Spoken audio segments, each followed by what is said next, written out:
guys don't even know they're there. You think they're regular ass people. They're not. All those comments that you see on Facebook and TikTok trying to deflect and confuse and gaslight.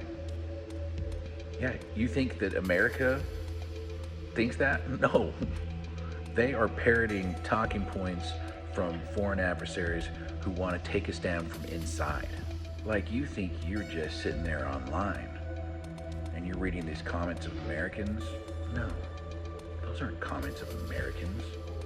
Those are trolls from the troll industrial complex powered by multinational corporations to sway your opinion. It's a whole process and a whole system where you have people on the outside that are seemingly not involved helping establish a narrative.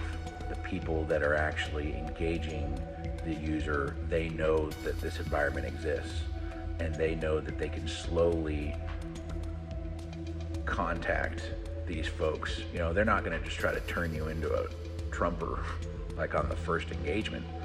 They're going to engage you with something totally unrelated, and then they're going to slowly layer in half-truths and misinformation, knowing that the troll industrial complex surrounds their environment and will boost that narrative.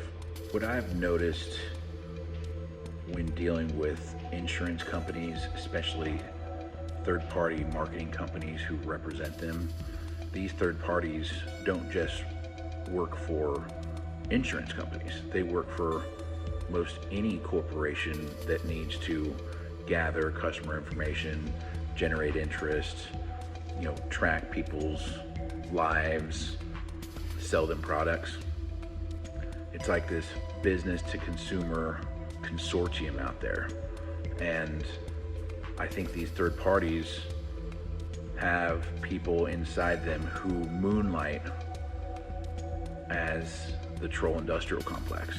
And they use the same tactics that corporate America implements to market to the whole country. All sorts of products, not just insurance. But they use those same tactics and strategies to influence people, to make sales, to educate people. And I think it's been used as a double-edged sword. It can be used to get people interested in health insurance or Medicare products or life insurance. Certainly can do all that, but they can use that same model to influence people to buy products from other companies that are non-insurance related. And that's what made me think about, okay, so Elon and Putin and Trump, they all beat their chest about how they have this army of people, like Wagner Group and Internet Research Agency in St. Petersburg, Cambridge Analytica, all these trolls on Facebook and TikTok. They've taken over social media platforms. So they've used this whole system, and the infrastructure of these third-party marketing companies has been compromised, I think, and hacked, and that information was used to influence the election.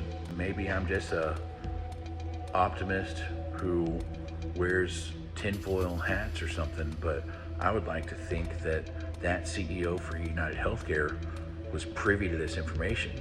It's difficult to see through everything, and I think he had access to information. He got tipped off that this was happening. He was going to expose it. If I'm wrong, I will admit it when it all comes out.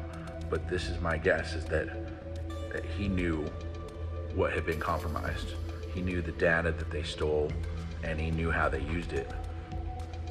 He was significant enough of a person and a significant enough position that he could actually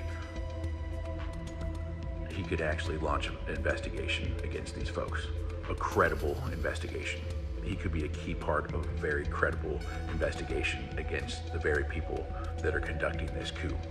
If I wanted to wage psychological warfare on America and infiltrate the psyche of most Americans, I would probably use a blueprint or a footprint that was existing from one of the biggest health insurance companies in the country. A company that has direct contact with multiple third-party marketing organizations. that has direct contact with Social Security and Medicare. I mean, what better organization to have information on all of us than those entities?